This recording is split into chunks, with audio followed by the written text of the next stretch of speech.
kids, welcome to Teacher Jean's e-classroom. And today we will have Science 6 Quarter 1 Week 4 on colloids. But before we start, please don't forget to like and share my video and of course to subscribe to my channel. So what are expected from you today? At the end of the lesson, you're expected to identify a colloid and its kinds. Next, describe the characteristics of a colloid. And lastly, classify colloid according to its use. Now let's have a short review. Let's answer the following questions. We only have 5 questions. All you have to do is to write down the letter of the correct answer. Are you ready with your activity notebook and your pen? If you are, then let's start. Which factor of solubility affects when in 2 glasses of water, one warm and the other cold, 2 teaspoons of chocolate milk powder were dropped? In the warm water, it dissolved right away, but in the other glass, it took more time for the chocolate milk powder to dissolve.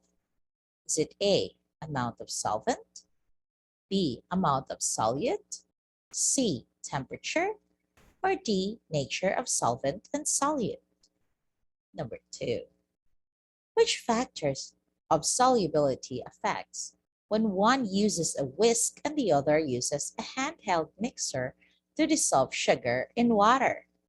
A, temperature, B, manner of stirring, C, amount of solute, or is it D, size of solute? Number 3. What factor of solubility affects the solution when you put 1 teaspoon of sugar in 200 ml glass of water and 5 teaspoons of sugar in another 200 ml glass of water, making the latter very sweet? A, amount of solute, B, amount of solvent, C, manner of stirring, or is it D, nature of solvent and solute? Number 4. You prepared a pitcher of lemonade by adding 4 cups of pure lemon juice and a cup of sugar to half a pitcher of ice cold water. However, when you tasted it, it was too sour. What will you do to make your lemonade taste perfect? A, add more sugar to your lemonade. B, add more water to your lemonade. C, add more sugar and water to your lemonade. Or D, transfer half of the lemonade to another pitcher and add some more water to both pitchers. Number 5. What do you call a solution that has reached the maximum amount of solvent dissolved in the solution? A, diluted, B, dissolved, C, concentrated, or D, immiscible? Ready for the checking? Let's do it. Number 1, the correct answer is letter C. Number 2, the correct answer is letter P. Number 3 is letter A. 4 is letter D. And 5, letter C. I hope you got perfect. If not, don't you worry. You can just review our video of last week. So are you ready for our new lesson? Let's have a short game. I want you to rearrange the following letters to form a new word. Starting with this word. What could be the right word? Correct answer is gel. Next.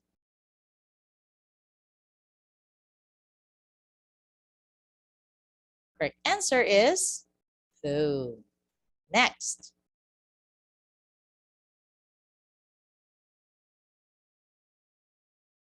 Correct answer is aerosol. Next.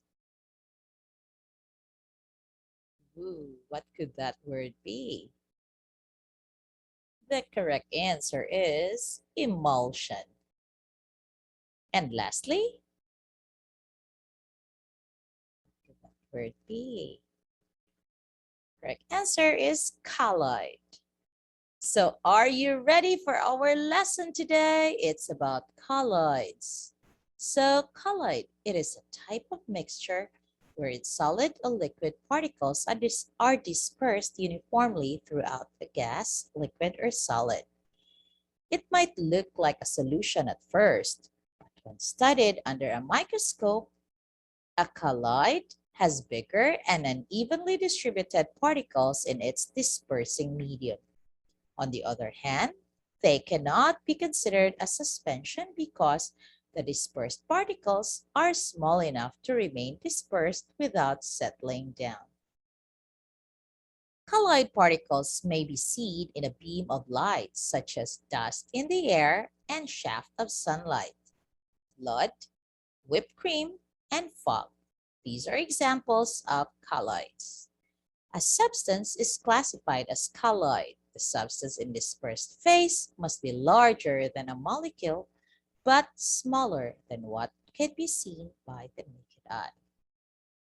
A colloid has this Tyndall effect. What is this Tyndall effect? It comes from the name of John Tyndall, who discovered this effect.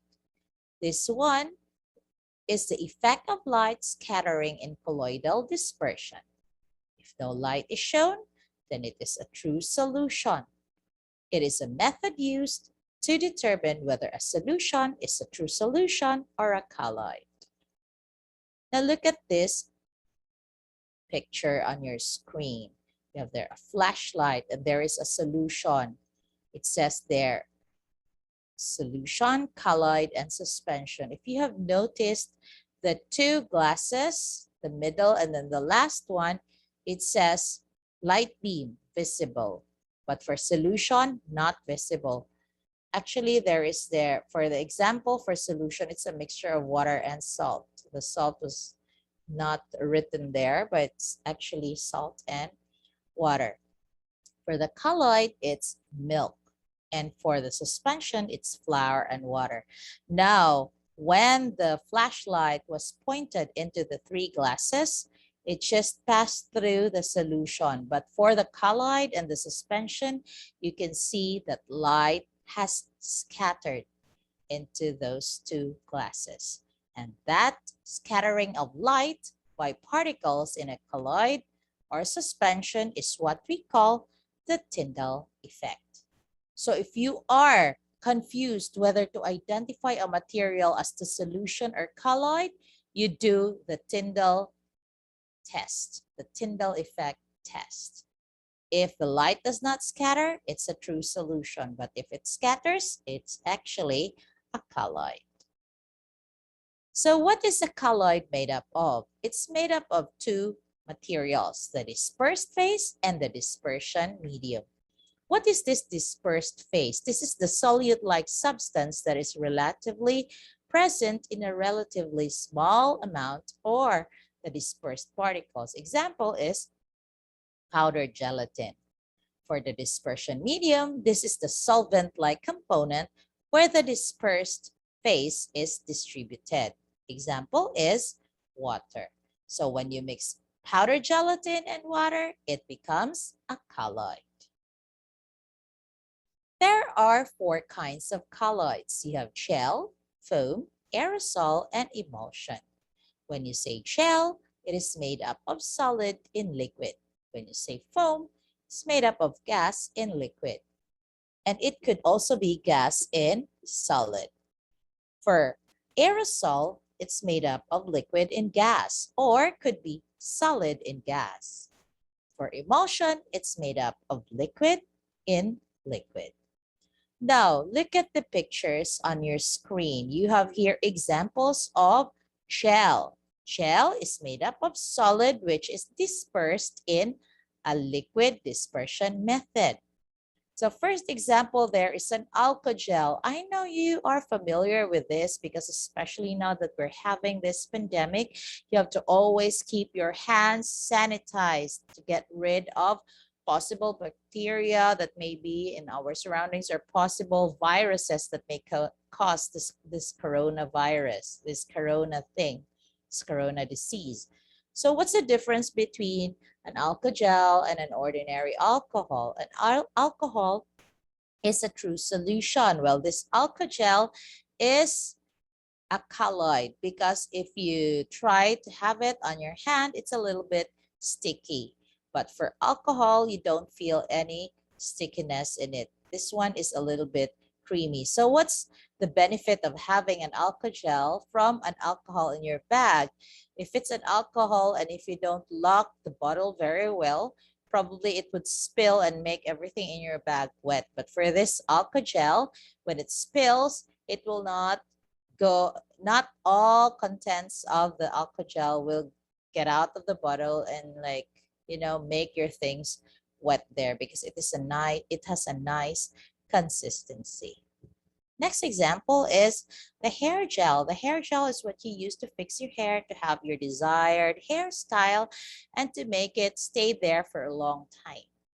It also smells really, really good. Next is silica gel. What's the purpose of this silica gel? Usually it is placed into materials to keep it from having moisture, to keep out moisture. Sometimes it would be placed with, the manufacturers would place it in shoes or bags, or sometimes they are placed in bottles of tablets so that the moisture could not stay in there and will not damage the freshness and the quality of the product. Next is your blood. The blood, your blood, my blood, these are actually natural gel. Why is it considered a gel? Because there are solid particles that are dissolved in the blood. What are the solid particles in the blood? You have the red blood cells, the white blood cells, and of course your platelets that causes your blood to clot. And what is the liquid part of your blood? That is the plasma. And usually the plasma is made up of mostly water. So drink more water so that you keep your blood circulating very, very well. And last example there for our gel is gelatin or gulaman.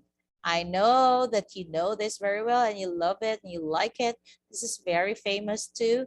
Filipino desserts. We can have, if you have the green gulaman, you can have the buko pandan. If you have the brown gulaman, you can have the coffee jelly, or you can have the cathedral when you have different colors of gulaman. This is very good, very tasty as a dessert, and also it helps you get rid of your body wastes if you eat this one, because it has some components that is making you excrete your waste. It helps your bowels move well, regularly. Next example is, next kind of colloid is the foam. Foam, which is gas in liquid. Examples of these materials are the following. Examples of a foam is, you have the hair mousse. What's a hair mousse? Especially for those people who have thinning hair and you want to style your hair, but then your hair looks so flat. So what you do is you just squeeze some mousse into your palm, in the palm of your hand, and try to spread it in onto your hair and then style your hair. When you have some mousse on your hair, you can have that volume on your hair, making it look thicker. And of course, stylish.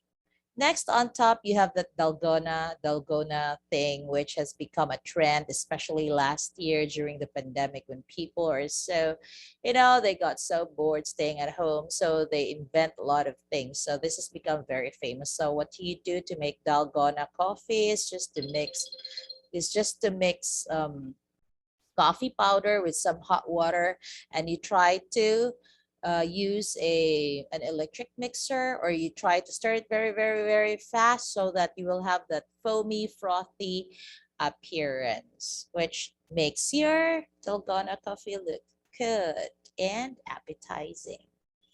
Next to that is our whipped cream. You can see that in there. That's the result when you try to use an electric mixer. You try to stir your all-purpose cream or your whipped cream, and then it gets some air into it, so it becomes foamy and frothy like that. Next below is actually what we call a meringue. What is a meringue? Oh, it sounds so Nice. Actually, a meringue is just made up of egg whites, which you whisk very well using a whisk or an electric mixer. And then after some time, you add some little sugar, little by little, and then some cream of tartar to stabilize it, to emulsify it so that it will have that stability. It will not, collapse, so that the air bubbles that has incorporated into your egg whites would stabilize. So you add some cream of tartar and some sugar. So that is what you use when you like make or bake a chiffon cake. If you have noticed your chiffon cake, it's a bit foamy. It looks like foam. So like when you push it, like you will see, oh, it could be, there's like some holes of bubbles there inside because it's made up of these materials of the meringue. And also this could be used as icing. The last example for our foam here is a bubble bath. It's so exciting to experience having a bubble bath. Have you tried that? Probably. If not, then don't worry, because if you will be doing your job, I mean, if you will be doing well in your studies and you get a good job, you earn, then you can have a nice vacation and have a bubble bath. Or maybe at home you can just do that if you have like a big what do you call this, basin, and you put some bubble bath soap. You can also do that. That's the cheaper way to experience a bubble bath. Next is foam, which is made of gas in solid. So basically, this one is more stable compared to the foam, which we have discussed prior to this, the gas in liquid. So this one is more stabilized. So first example is the foam that you use in a roller, in a paint roller. This is very useful because when you dip it to the paint, and then you try to apply paint on the wall, you can finish painting at a very short time compared to using a brush. So this is very convenient to use. Next example of the foam there is the one that you use. It's like a foam tray. You can use it for eggs so that the eggs would not get broken, or you can use it to like separate some fruits like apples or some pears or some grapes, so that when you try to travel them, load and unload the boxes, they wouldn't get, mushy, and so that you could retain the freshness of these fruits. Next is the sponge that we use in our dishwashing activities. This is what we put into the soap. We dip into the soap and like try to squeeze and rub into the plates. This is the one which we use for cleaning. And the next one is the foam, which is used in our mattresses so that when we get up in the morning, we don't have backache, so we have a good night's sleep. And the next one is the foam, which is like sprayed on the walls. And when this one solidifies, it becomes a soundproofing material for buildings, for rooms. Like nowadays, a lot of students do online classes, or a lot of professionals do home jobs, or like work at home. What's this? Work at home jobs. So what they do is they need a soundproof room, a soundproof office room. So this could be very, very helpful, because when this this sprayed material on the wall dries up, it becomes a soundproofing material. Now let's move on to the aerosol. Aerosol is liquid in gas, liquid dispersed in gas. We can have our perfume spray, we can have our deo body spray. Then we have our insecticide, which we use in order to get rid of the ants, the roaches in our home, the rats. So that's it, the mosquitoes. And then the next one is the spray net, or the hairspray. This has been very famous in the 70s, especially with those women having those styles of big hair. So they like to tease their hair and spray some hairspray net. This hairspray so that they could retain the style, and like all day long the hair is styled like that, up, up, up, and with nice volume. So they use that one. And even up to now, a lot of beauticians, you know, a lot of cosmetics experts, they use that to style hair. Next is the Pilox paint. This is a spray paint. Usually people use this to spray surfaces to make it look nice and colorful. But there's some kids who are very naughty who use this to vandalize. Please don't be like them. This is not used to vandalize walls, to make walls ugly. This is used to decorate and to make surfaces look nice. Okay? So use it for a good purpose. And the last one is Lysol disinfectant. This is an aerosol spray that you use to disinfect surfaces that are prone to, you know, touching, like at home. You can spray it on your doorknobs, you can spray it on your tables and your chairs, and on the handles of your cabinets, so that you can get rid of possible viruses, especially the coronavirus, which is threatening all of us. So see, they are very useful. Next is aerosol, which is solid in gas. First picture shows a smog. It's a combination of smoke and fog, which is not good for our health. Next is smoke. Smoke mixed with ashes of some materials that you try to burn, like ashes of pieces of paper, ashes of the wood that you tried to burn. So it's like that. And next is the dust in the air. Like sometimes in the morning when you open your windows and the light from the morning sun would get into your room, you would notice that there are a lot of dust that are like, they seem to be dancing. It's called the Brownian movement. It's a Tyndall effect. It's a kind of Tyndall effect. So that maybe you will think that, oh my God, my room is dirty. The house needs cleaning. There's a lot of dust. But without that light getting into your house, you're just very, very complacent that, the house is clean. But actually, when you see the dust in the air, you will notice that, like, oh my God, I need to do some cleaning. So that's solid in gas. And then the last kind of colloid is emulsion. Emulsion is liquid in liquid. Take first example is the mayonnaise. Of course, the most famous mayonnaise in the Philippines. We have Lady's Choice mayonnaise. Mayonnaise is made up of egg yolks and some oil. And then you try to stabilize it with the lemon.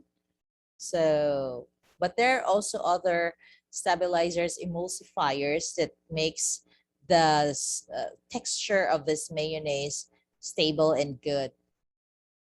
Next is we have our baby lotion. I know a lot of you teenagers now like to put on some lotion after taking a bath. Makes you feel good, makes your skin feel supple and moisturized and soft. And your mom, I know you're not yet using the facial cream, but your moms, I'm sure they're using it. Your aunties, your ates. So facial creams and lotions, those beauty products, cosmetic products, are actually examples of emulsion. Next are paints, especially enamel paint. Enamel paint is an example of an emulsion which is liquid in liquid. It's oil-based, and it has other ingredients that are mixed to it, still liquid ingredients. And then there is this emulsifier that makes the colors and the base combine. The colorants and the base, the oil base, mixed together and have a good texture. Then you have some medicines and some vitamins there. Scott's Emulsion is actually a kind of fish oil. I remember my mom giving this to me as a kid. I didn't like the smell of this because it smells so fishy. Actually, later on, I realized, oh, that's why it smells so fishy, because it's made up of fish oil, which is good for the heart and good for the brain, they say. Then we have Freelax and Dulax. Those are the those are medications that you can take by bottle, like if you're having a constipation and you're having a hard time getting rid of your poop, so you can take a whole bottle of it, a small bottle of it, and then after a few minutes, maybe 30 minutes or an hour, you will go running into your toilet because you need to push this one out. So that's very useful, and it's a kind of emulsion. And lastly is ketchup. Ketchup is an example of an emulsion because the manufacturers added some emulsifying agents to stabilize the texture and the flavor and the color of the tomatoes and other ingredients found in it. So see, you can find a lot more of materials at home, in the offices, that are actually colloids. So mixtures. Mixture can be solution, colloid, or suspension. If it's a solution, if it's a true solution, it's a homogeneous. If it's a colloid, it looks homogeneous, but actually it's heterogeneous. But if it is a suspension, it is really heterogeneous, and it's very obvious. For homogeneous, particles are very small. For colloid, particles are a little bit bigger than a solution, but smaller than that of a suspension. For suspension, they're big enough to be seen by the naked eye. For the solution, you cannot see the particles of your solute, the one dissolved. But if you use a microscope, still it cannot be seen. However, for a colloid, it's not seen in the naked eye, but if you use a microscope, you can see it. But for a suspension, whether you have a microscope or just your naked eye, you can clearly see the particles there. So what is a colloid? It is a heterogeneous mixture that looks like a homogeneous mixture, but it's a heterogeneous mixture, and it has particles that are bigger than those of a solution, but smaller than those of a suspension. So in short, the colloid stands in the middle of a solution and a suspension. Its particles cannot be seen by the naked eye, but if you use a microscope, you can see them. It is made up of dispersed phase and dispersion method. The dispersed phase is like the solute, while the dispersion medium is like the solvent in a solution.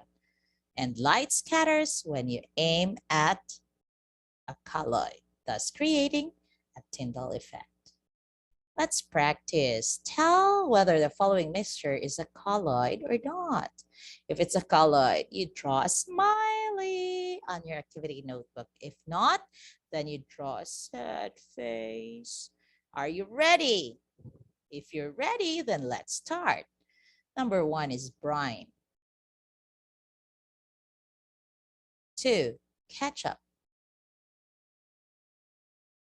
3, soap bubbles. 4, dusty air. 5, coffee drink. 6, alcohol. 7, hairspray. 8, gelatin. 9, soft drinks. 10, deo spray. 11, enamel paint.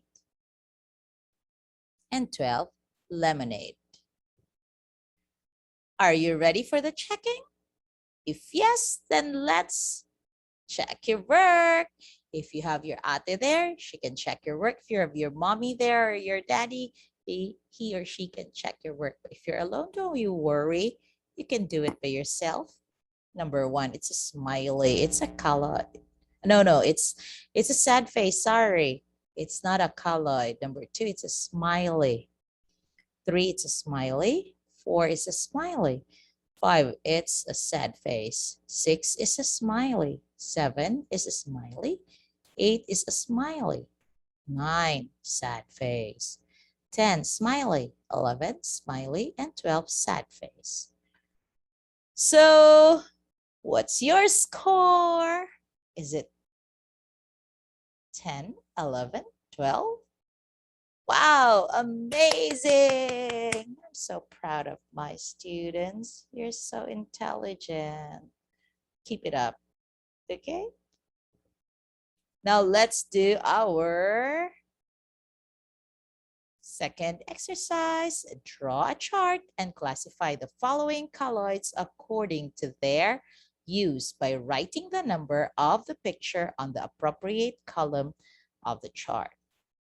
So if that picture belongs to food, so you are going to write its number under food. If it's a medicine, you put it under medicine. If it's for grooming, under grooming, cleaning, decorating, and if it's not among the 5 choices, then you put it under others. Ready? So draw the chart on your notebook. Look at the pictures.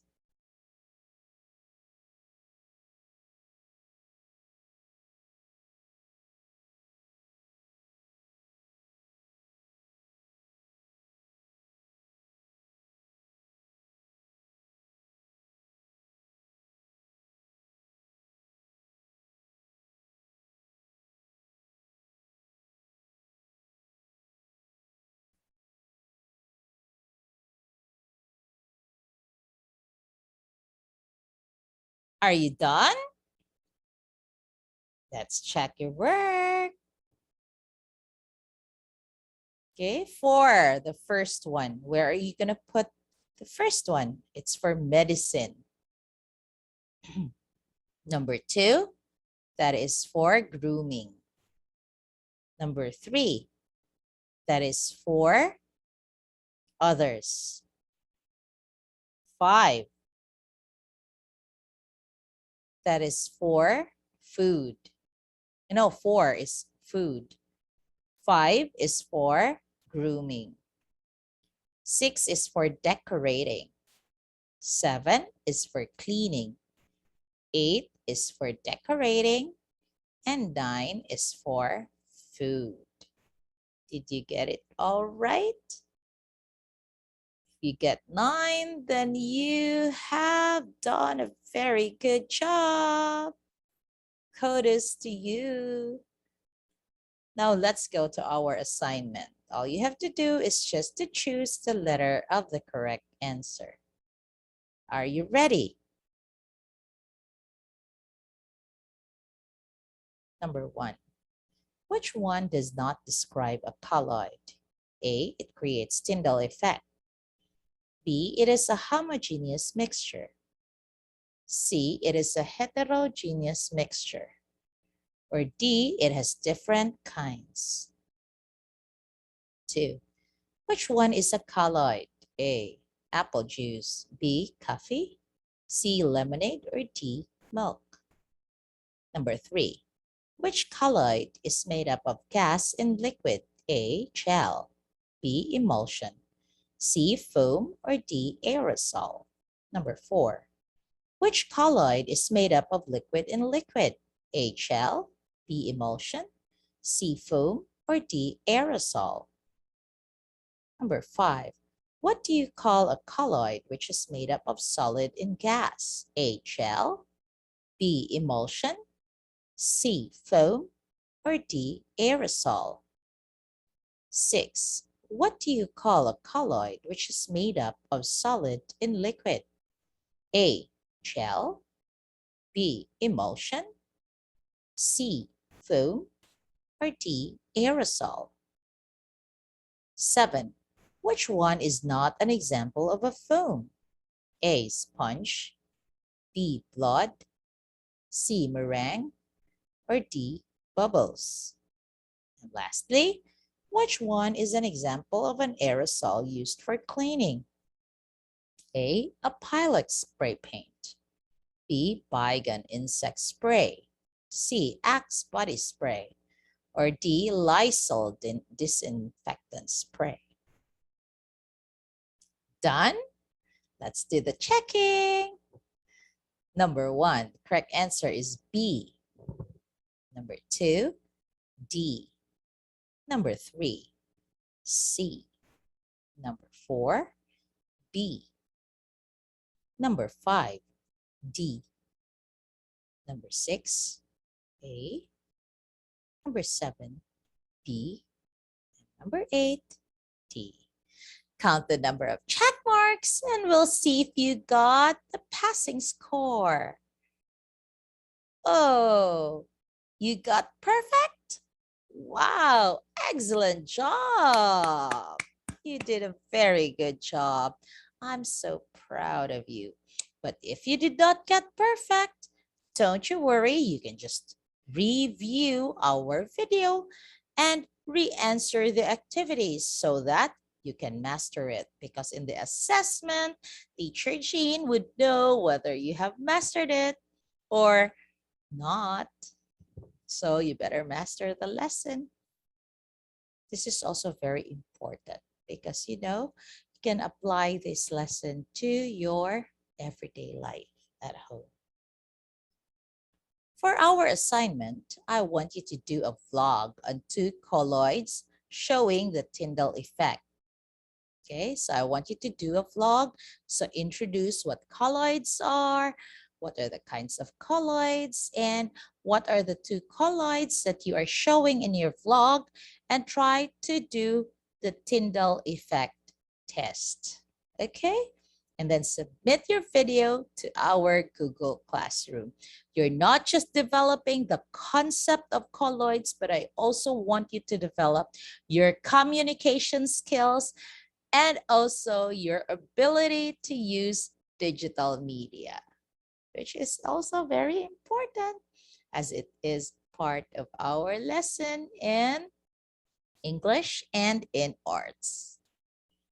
So before we end, children, kids, I want you to be like a colloid.